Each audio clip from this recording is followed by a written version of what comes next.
Welcome to our weekday reflection this Monday, the 11th of May. And we're looking at this wonderful passage from John 15, verses 1 to 8. I am the vine, you are the branches. You know, grapes and vineyards were an important part of ancient Israel's economy, but also part of their identity. In agricultural societies, planting of food crops was the first priority. It was only when there was sufficient food that people began to plant vineyards. And therefore vineyards, the vine and grapes became a symbol of peace, prosperity and blessing. And in the scriptures, the vine is mentioned over 500 times. And of course we recall the story of how the Israelite spies, when they went into the promised land to spy the land out, returned carrying a large bunch of grapes to indicate that indeed this was a land flowing with milk and honey. We read in Psalm 23, my cup overflows. And of course it's a sense of God's blessing and of prosperity that flows to us. In Psalm 80, we read that God takes a vine out of Egypt and he planted it in the land. The prophet Jeremiah, chapter 2, verse 21, refers to the barren or the empty vine to indicate the people's disobedience and unfaithfulness. And Jesus likewise used the vine often as a symbol of Israel and the presence of God's blessing. And so in Mark chapter 12, verses 1 to 8, we read Jesus referring to God the Father as the gardener and Israel as the vine. Now, an interesting thing about vines in ancient Israel is they weren't always planted in distant fields. They're often planted on or over houses. And the reason for that was because their large leaves in summer and the moisture in the leaves gave shade to the house from the hot summer sun. While in winter, the vine was leafless and allowed maximum sunlight to come in and to warm the occupants of the house. And so the grapevine, apart from bearing fruit, also had practical blessing of providing welcome climate control and shade during summer. And of course we read Psalm 121, the Lord is the shade upon my right hand. The sun shall not smite me by day, nor the moon by night. Yahweh himself is the vine that provides shade and protection for us. God is the one that brings us blessing. God is the source of our prosperity and our future hope. Now the background to John 15 is the Passover meal. Jesus has just shared the Passover with his disciples and he's drunk of the fruit of the vine, the cup of salvation, the cup of blessing. And he says, this is my blood which is poured out for you. And in Matthew 28 verse 30 we read that after the meal they sang a hymn and they got up and they made their way to the Mount of Olives. Now the Mount of Olives was on the side filled with vineyards, which provided a further backdrop for this particular teaching of Jesus. And Jesus probably paused, perhaps he even went over to one of the vines and he said, I am the true vine, you are the branches. And that statement of Jesus is a statement that Jesus is the shade upon our right hand. He is the one who is the shade upon the house of Israel. He is the one that protects us. He is the one that stops us from being smitten by the sun or by sin. But even more importantly, it was a statement that Jesus and his disciples were the true Israelites, the true Israel that was planted by his Father, who is described here as the gardener. And so we read this verse, I am the true vine, my Father is the gardener. He cuts off every branch in me that bears no fruit. Now, the Greek which is translated cuts off is actually ero or eros. And it's translated cuts off because we often think of pruning. But the word literally means to lift up. And I think that's a much more accurate translation. He lifts up every branch in me that does not bear fruit. See, healthy vines put out shoots that run along the ground. And inevitably, those new shoots get covered by the dirt. And because they don't get any sunlight, they cannot bear any fruit. And a gardener will come along and he'll brush or dust away the dirt, or he'll wash it away, and he lifts it up and he puts on a trellis so it can get sun and begin to bear fruit.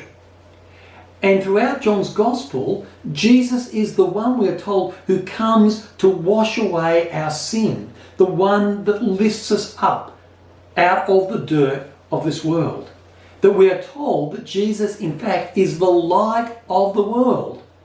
And I think that, therefore, connects very closely with the following verse, which is verse 3. You're already clean because of the word I've spoken to you. See, Jesus is saying, once I've lifted you up through my word, you are already made clean. And so the first type of branch I think we encounter here in this story is a dirty branch that needs to be lifted up. And Jesus is the one that shades us, protects us, and lifts us up from the sin of the world. We then go on to read, every branch that does not bear fruit, he prunes. Every branch that does not bear fruit, he prunes. And one of the functions of a gardener is actually to prune away branches that are infected by disease or by bugs in order to maintain their health so that they can be fruitful. And in fact, a good gardener will sometimes prune away some of the more healthy branches as well so that they can be even more fruitful. And sometimes that process can appear extreme and unwarranted. The gardener pruning, however, is necessary if the branches are to bear fruit. I know that when my wife Norleen begins pruning, I'm always horrified by how much she cuts away.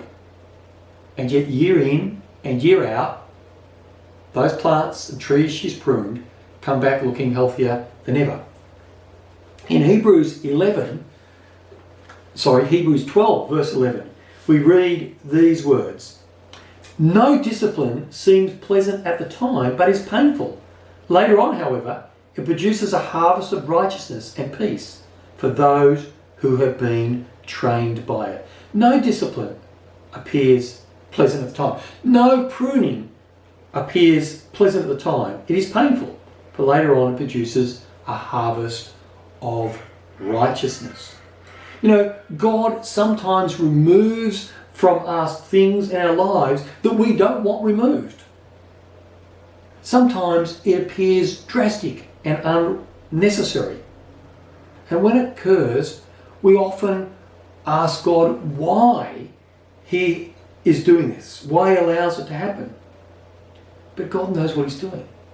And He does it in order that we might be more fruitful.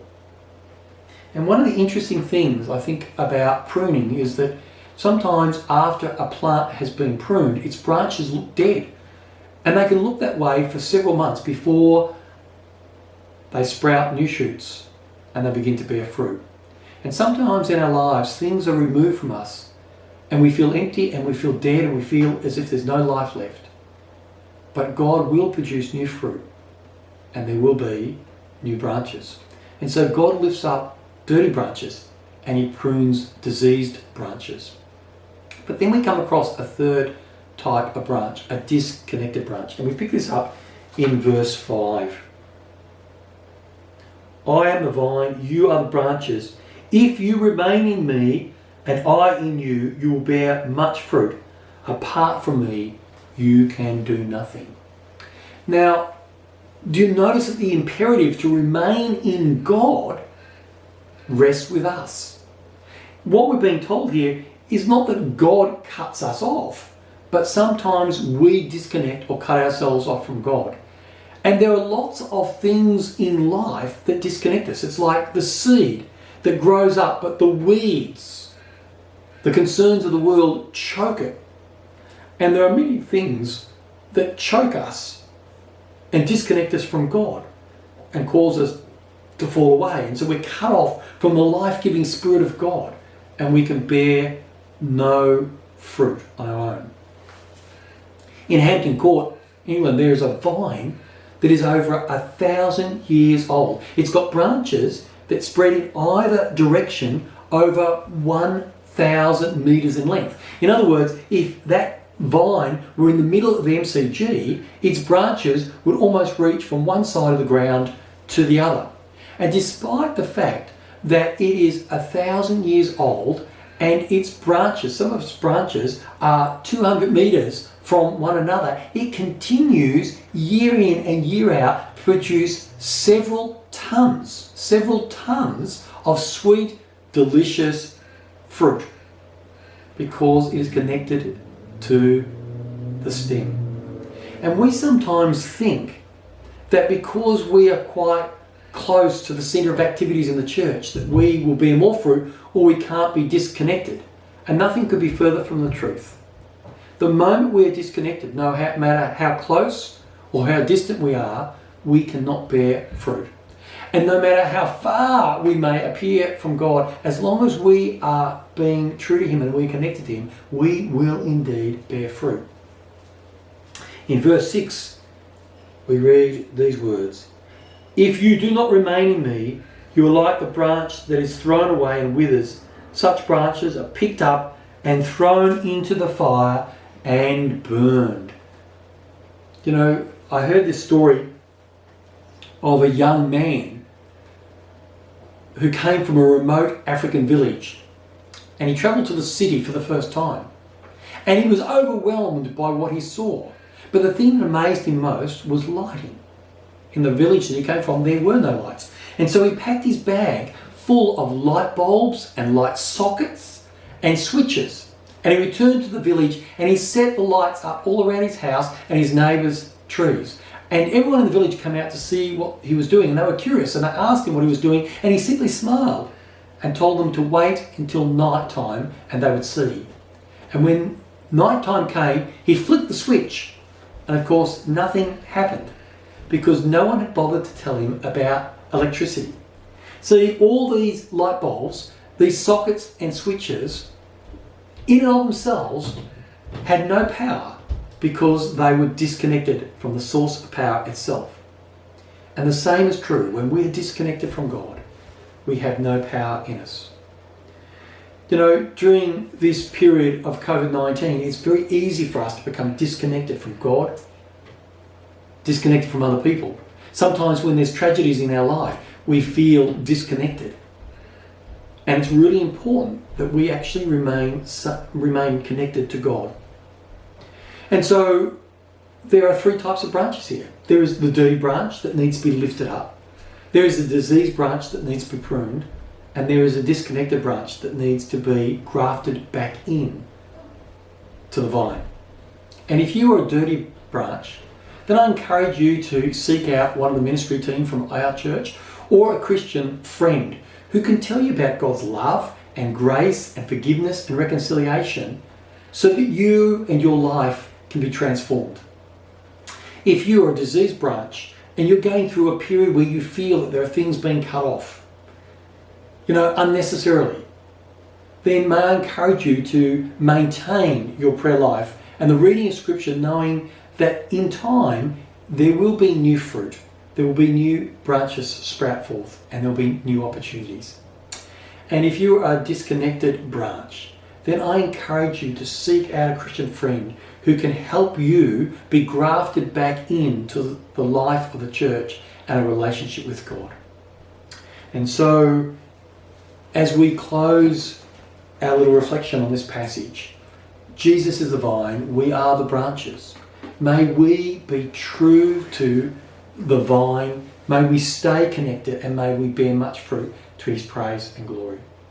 I look forward to seeing you again on Wednesday when we're going to be looking at Mark 14 and the story of the woman who anointed Jesus' feet.